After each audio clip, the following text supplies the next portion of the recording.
أعوذ بالله من الشيطان الرجيم بسم الله الرحمن الرحيم تلك الرسل فضلنا بعضهم على بعض منهم من كلم الله ورفع بعضهم درجات وآتينا عيسى ابن مريم البينات وأيدناه بروح القدس ولو شاء الله ما اقتتل الذين من بعدهم من بعد ما جاءتهم البينات ولكن اختلفوا فمنهم من آمن ومنهم من كفر ولو شاء الله ما اقتتلوا ولكن الله يفعل ما يريد يا أيها الذين آمنوا أنفقوا مما رزقناكم من قبل أن يأتي يوم لا بيع فيه ولا خلة ولا شفاعة والكافرون هم الظالمون الله لا إله إلا هو الحي القيوم لا تأخذه سنة ولا نوم له ما في السماوات وما في الأرض من ذا الذي يشفع عنده إلا بإذنه يعلم ما بين أيديهم وما خلفهم ولا يحيطون بشيء من علمه إلا بما شاء وسع كرسيه السماوات والأرض ولا يؤوده حفظهما وهو العلي العظيم لا إكراه في الدين قد تبين الرشد من الغي فمن يكفر بالطاغوت ويؤمن بالله فقد استمسك بالعروة الوثقى لا انفصام لها والله سميع عليم الله ولي الذين آمنوا يخرجهم من الظلمات إلى النور والذين كفروا أولياؤهم الطاغوت يخرجونهم من النور إلى الظلمات أولئك أصحاب النار هم فيها خالدون ألم تر إلى الذي حاج إبراهيم في ربه أن آتاه الله الملك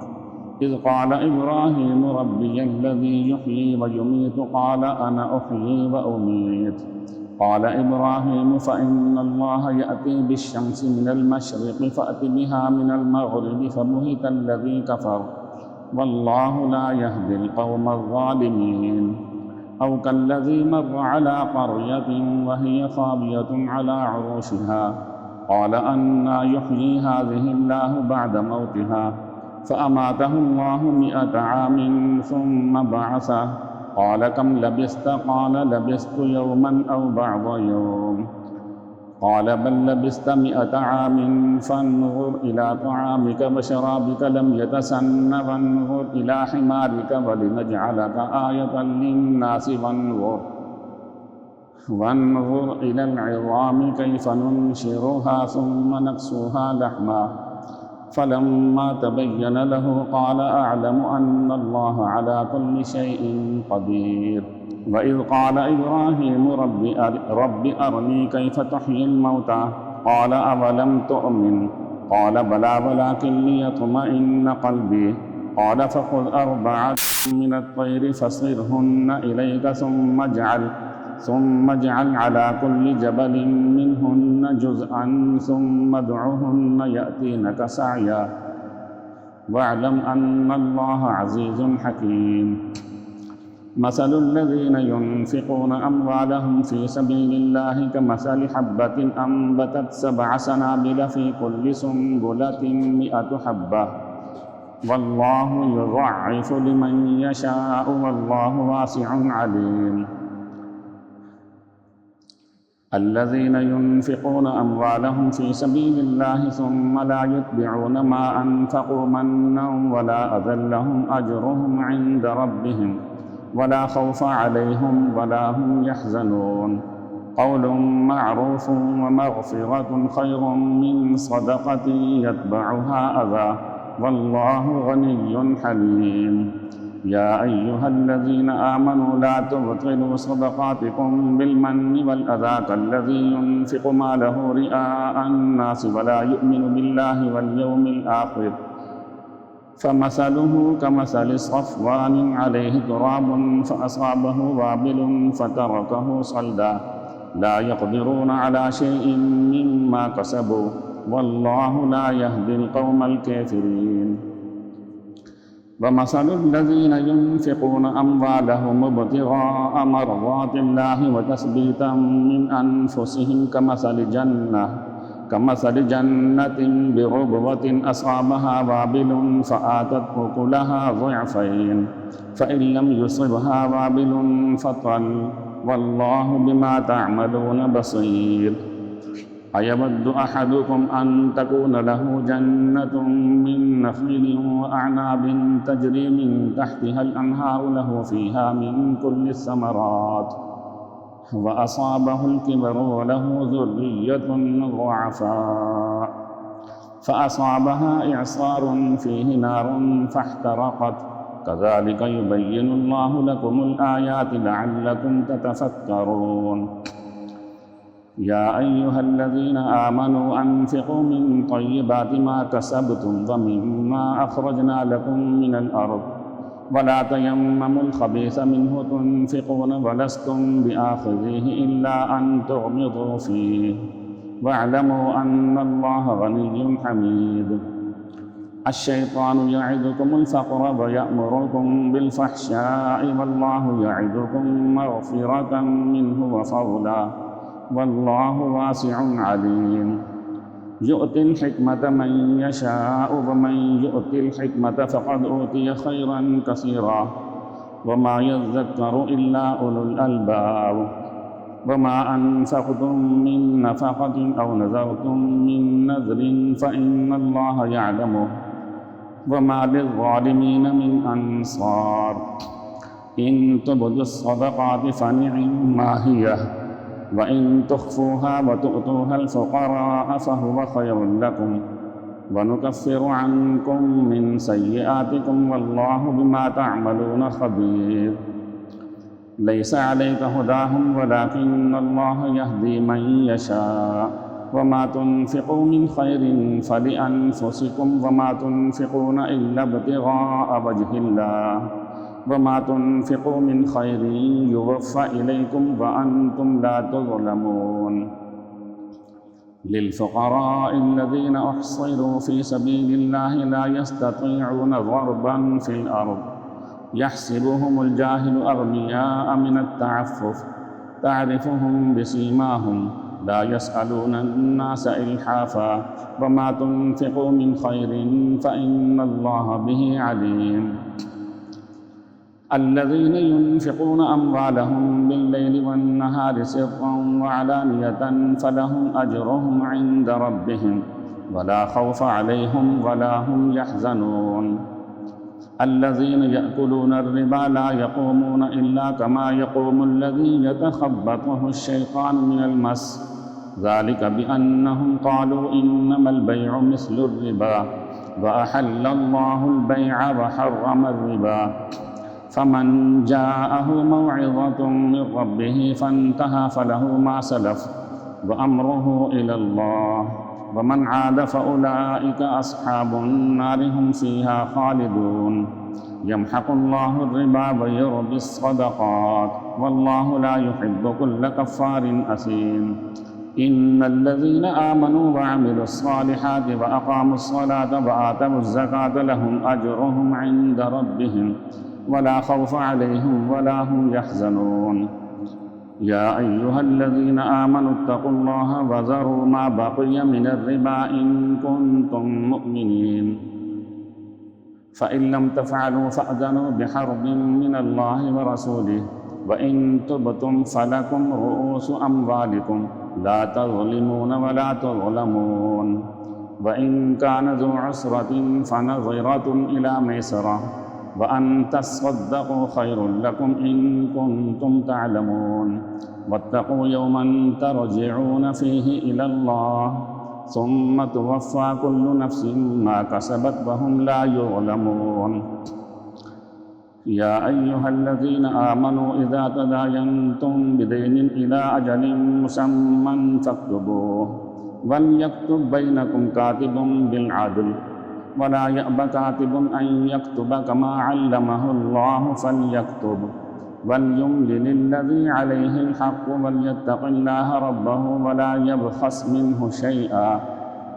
فإن كان الذي عليه الحق سفيها أو ضعيفا أو لا يستطيع أن يمل هو فليملل وليه بالعدل واستشهدوا شهيدين من رجالكم فإن لم يكونا رجلين فرجل وامرأتان ممن ترضون من الشهداء أن تضل إحداهما فتذكر إحداهما الأخرى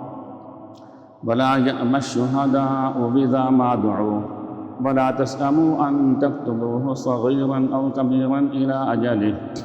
ذلكم أقسط عند الله وأقوم للشهادة وأدنى ألا ترتابوا إلا أن تكون تجارة حاضرة تديرونها بينكم فليس عليكم جناح ألا تكتبوها وأشهدوا إذا تبايعتم ولا يضار كاتب ولا شهيد وإن تفعلوا فإنه فسوق بكم واتقوا الله ويعلمكم الله والله بكل شيء عليم وإن كنتم على سفر ولم تجدوا كاتبا فرهان مقبوضة فإن أمن بعضكم بعضا فليؤدي الذي اؤتمن أمانته وليتق الله ربه ولا تكتموا الشهادة ومن يكتمها فإنه آثم قلبه والله بما تعملون عليم لله ما في السماوات وما في الأرض وإن تبدوا ما في أنفسكم أو تخفوه يحاسبكم به الله فيغفر لمن يشاء ويعذب من يشاء والله على كل شيء قدير آمن الرسول بما أنزل إليه من ربه والمؤمنون كل آمن بالله وملائكته وكتبه ورسله لا يفرق بين أحد من رسله وقالوا سمعنا وأطعنا غفرانك ربنا وإليك المصير لا يكلف الله نفسا إلا وسعها لها ما كسبت وعليها ما اكتسبت ربنا لا تؤاخذنا إن نسينا أو أخطأنا ربنا ولا تحمل علينا إصرا كما حملته على الذين من قبلنا ربنا ولا تحملنا ما لا طاقة لنا به واعف عنا واغفر لنا وارحمنا أنت مولانا فانصرنا على القوم الكافرين بسم الله الرحمن الرحيم ألف لام ميم الله لا إله إلا هو الحي القيوم نزل عليك الكتاب بالحق مصدقا لما بين يديه وأنزل التوراة والإنجيل من قبل هدى للناس وأنزل الفرقان إن الذين كفروا بآيات الله لهم عذاب شديد والله عزيز ذو انتقام إن الله لا يخفى عليه شيء في الأرض ولا في السماء هو الذي يصوركم في الأرحام كيف يشاء لا إله إلا هو العزيز الحكيم هو الذي أنزل عليك الكتاب منه آيات محكمات هن أم الكتاب وأخر متشابهات فأما الذين في قلوبهم زيغ فيتبعون ما تشابه منه ابتغاء الفتنة وابتغاء تأويله وما يعلم تأويله إلا الله والراسخون في العلم يقولون آمنا به كل من عند ربنا وما يذكر إلا أولو الألباب ربنا لا تزغ قلوبنا بعد إذ هديتنا وهب لنا من لدنك رحمة إنك أنت الوهاب ربنا إنك جامع الناس ليوم لا ريب فيه إن الله لا يخلف الميعاد إن الذين كفروا لن تغني عنهم أموالهم ولا أولادهم من الله شيئا وأولئك هم وقود النار كدأب آل فرعون والذين من قبلهم كذبوا بآياتنا فأخذهم الله بذنوبهم والله شديد العقاب قل للذين كفروا ستغلبون وتحشرون إلى جهنم وبئس المهاد قد كان لكم آية في فئتين التقتا فئة تقاتل في سبيل الله وأخرى كافرة ترونهم مثليهم رأي العين والله يؤيد بنصره من يشاء إن في ذلك لعبرة لأولي الأبصار زين للناس حب الشهوات من النساء والبنين والقناطير المقنطرة من الذهب والفضة والخيل المسومة والأنعام والحرث ذلك متاع الحياة الدنيا والله عنده حسن المآب قل أنبئكم بخير من ذلكم للذين اتقوا عند ربهم جنات تجري من تحتها الأنهار خالدين فيها وأزواج مطهرة ورضوان من الله والله بصير بالعباد الذين يقولون ربنا إننا آمنا فاغفر لنا ذنوبنا وقنا عذاب النار الصابرين والصادقين والقانتين والمنفقين والمستغفرين بالأسحار شهد الله أنه لا إله إلا هو والملائكة وأولو العلم قائما بالقسط لا إله إلا هو العزيز الحكيم إن الدين عند الله الإسلام وما اختلف الذين أوتوا الكتاب إلا من بعد ما جاءهم العلم بغيا بينهم ومن يكفر بآيات الله فإن الله سريع الحساب فإن حاجوك فقل أسلمت وجهي لله ومن اتبعني وقل للذين أوتوا الكتاب والأميين أسلمتم فإن أسلموا فقد اهتدوا وإن تولوا فإنما عليك البلاغ والله بصير بالعباد إن الذين يكفرون بآيات الله ويقتلون النبيين بغير حق ويقتلون الذين يأمرون بالقسط من الناس فبشرهم بعذاب أليم أولئك الذين حبطت أعمالهم في الدنيا والآخرة وما لهم من ناصرين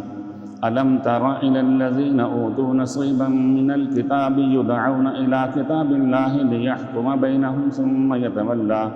ثم يتولى فريق منهم وهم معرضون ذلك بأنهم قالوا لن تمسنا النار إلا أياما معدودات وغرهم في دينهم ما كانوا يفترون فكيف إذا جمعناهم ليوم لا ريب فيه ووفيت كل نفس ما كسبت وهم لا يظلمون قل اللهم مالك الملك تؤتي الملك من تشاء وتنزع الملك ممن تشاء وتعز من تشاء وتذل من تشاء بيدك الخير إنك على كل شيء قدير تولج الليل في النهار وتولج النهار في الليل وتخرج الحي من الميت وتخرج الميت من الحي وترزق من تشاء بغير حساب لا يتخذ المؤمنون الكافرين أولياء من دون المؤمنين ومن يفعل ذلك فليس من الله في شيء إلا أن تتقوا منهم تقية ويحذركم الله نفسه وإلى الله المصير قل إن تخفوا ما في صدوركم أو تبدوه يعلمه الله ويعلم ما في السماوات وما في الأرض والله على كل شيء قدير يوم تجد كل نفس ما عملت من خير محضرا وما عملت من سوء تود لو أن بينها وبينه أمدا بعيدا ويحذركم الله نفسه والله رءوف بالعباد قل إن كنتم تحبون الله فاتبعوني يحببكم الله ويغفر لكم ذنوبكم والله غفور رحيم قل أطيعوا الله والرسول فإن تولوا فإن الله لا يحب الكافرين إن الله اصطفى آدم ونوحا وآل إبراهيم وآل عمران على العالمين ذرية بعضها من بعض والله سميع عليم إذ قالت امرأة عمران رب إني نذرت لك ما في بطني محررا فتقبل مني إنك أنت السميع العليم فلما وضعتها قالت رب إني وضعتها أنثى والله أعلم بما وضعت وليس الذكر كالأنثى وإني سميتها مريم وإني أعيذها بك وذريتها من الشيطان الرجيم فتقبلها ربها بقبول حسن وأنبتها نباتا حسنا وكفلها زكريا كلما دخل عليها زكريا المحراب وجد عندها رزقا قال يا مريم أنى لك هذا قالت هو من عند الله إن الله يرزق من يشاء بغير حساب هنالك دعا زكريا ربه قال رب هب لي من لدنك ذرية طيبة إنك سميع الدعاء فنادته الملائكة وهو قائم يصلي في المحراب أن الله يبشرك بيحيى مصدقا بكلمة من الله وسيدا وحصورا ونبيا من الصالحين قال رب أنى يكون لي غلام وقد بلغني الكبر وامرأتي عاقر قال كذلك الله يفعل ما يشاء قال رب اجعل لي آية قال آيتك ألا تكلم الناس 3 أيام إلا رمزا واذكر ربك كثيرا وسبح بالعشي والإبكار وإذ قالت الملائكة يا مريم إن الله اصطفاك وطهرك واصطفاك على نساء العالمين يا مريم اقنتي لربك واسجدي واركعي مع الراكعين ذلك من أنباء الغيب نوحيه إليك وما كنت لديهم إذ يلقون أقلامهم أيهم يكفل مريم وما كنت لديهم إذ يختصمون إذ قالت الملائكة يا مريم إن الله يبشرك بكلمة منه اسمه المسيح عيسى بن مريم وجيها في الدنيا والآخرة ومن المقربين ويكلم الناس في المهد وكهلا ومن الصالحين قالت رب أنى يكون لي ولد ولم يمسسني بشر قال كذلك الله يخلق ما يشاء إذا قضى أمرا فإنما يقول له كن فيكون ويعلمه الكتاب والحكمة والتوراة والإنجيل ورسولا إلى بني إسرائيل أني قد جئتكم بآية من ربكم أني أخلق لكم من الطين كهيئة الطير فأنفخ فيه فيكون طائرا بإذن الله وأبرئ الأكمه والأبرص وأحيي الموتى بإذن الله وأنبئكم بما تأكلون وما تدخرون في بيوتكم إن في ذلك لآية لكم إن كنتم مؤمنين ومصدقا لما بين يدي من التوراة ولأحل لكم بعض الذي حرم عليكم وجئتكم بآية من ربكم فاتقوا الله وأطيعوني إن الله ربي وربكم فاعبدوه هذا صراط مستقيم فلما أحس عيسى منهم الكفر قال من أنصاري إلى الله قال الحواريون نحن أنصار الله آمنا بالله واشهد بأننا مسلمون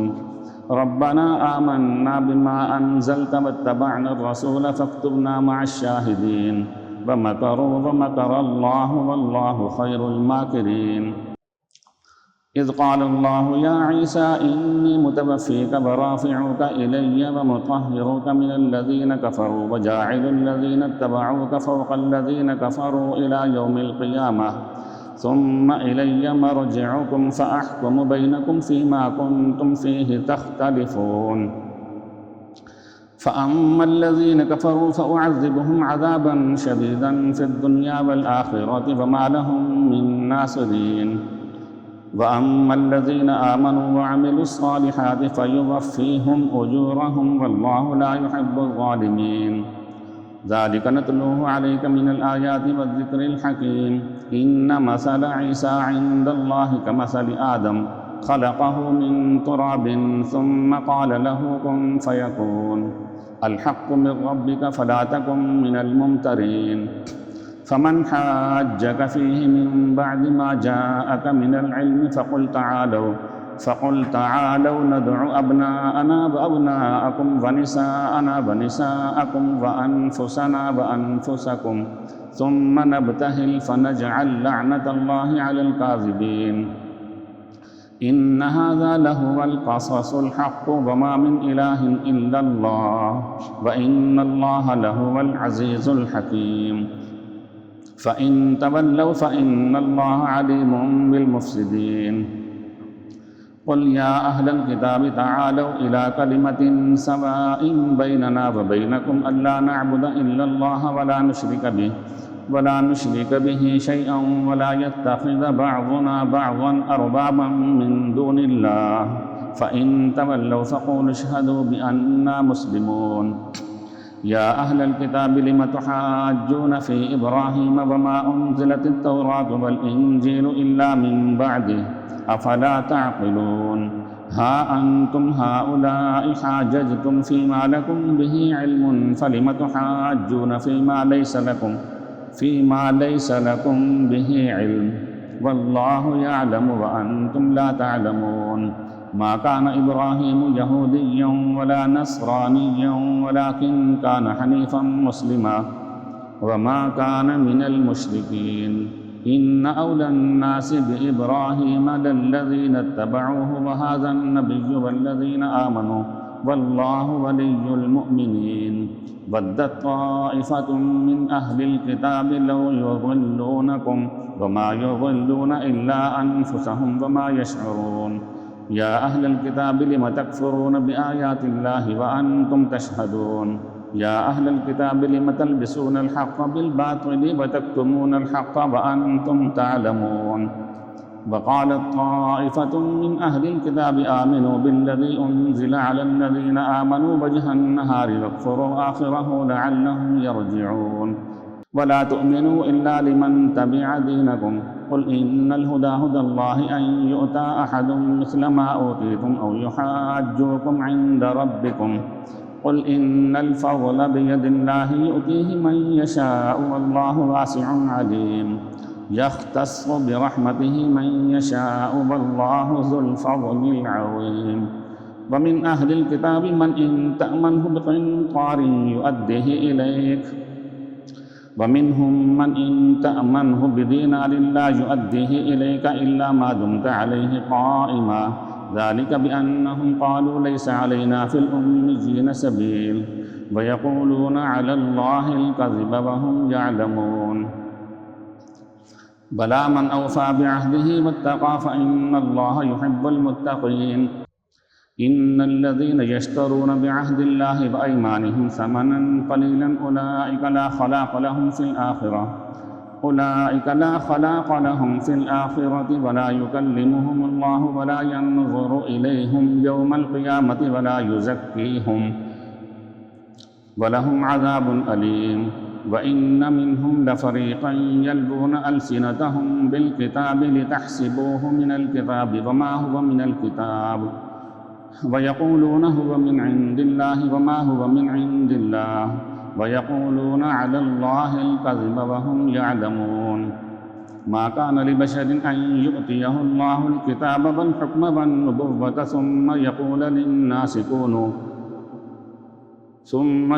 للناس كونوا عبادا لي من دون الله ولكن كونوا ربانيين بما كنتم تعلمون الكتاب وبما كنتم تدرسون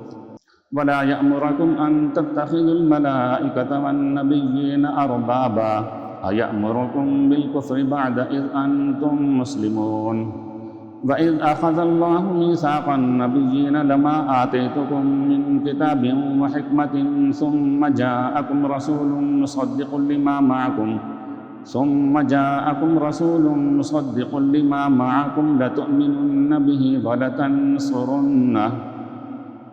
قال أأقررتم وأخذتم على ذلكم إصري قالوا أقررنا قال فاشهدوا وأنا معكم من الشاهدين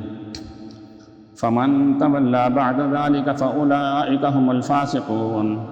أفغير دين الله يبغون وله أسلم من في السماوات والأرض طوعا وكرها وإليه يرجعون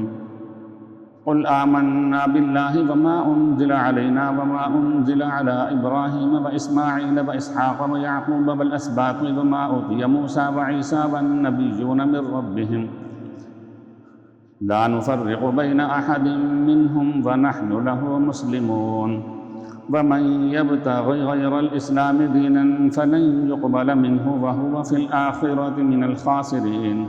كيف يهدي الله قوما كفروا بعد إيمانهم وشهدوا أن الرسول حق وجاءهم البينات والله لا يهدي القوم الظالمين أولئك جزاؤهم أن عليهم لعنة الله والملائكة والناس أجمعين خالدين فيها لا يخفف عنهم العذاب ولا هم ينظرون إلا الذين تابوا من بعد ذلك وأصلحوا فإن الله غفور رحيم إن الذين كفروا بعد إيمانهم ثم ازدادوا كفرا لن تقبل توبتهم وأولئك هم الضالون إن الذين كفروا وماتوا وهم كفار فلن يقبل من أحدهم ملء الأرض ذهبا ولو افتدى به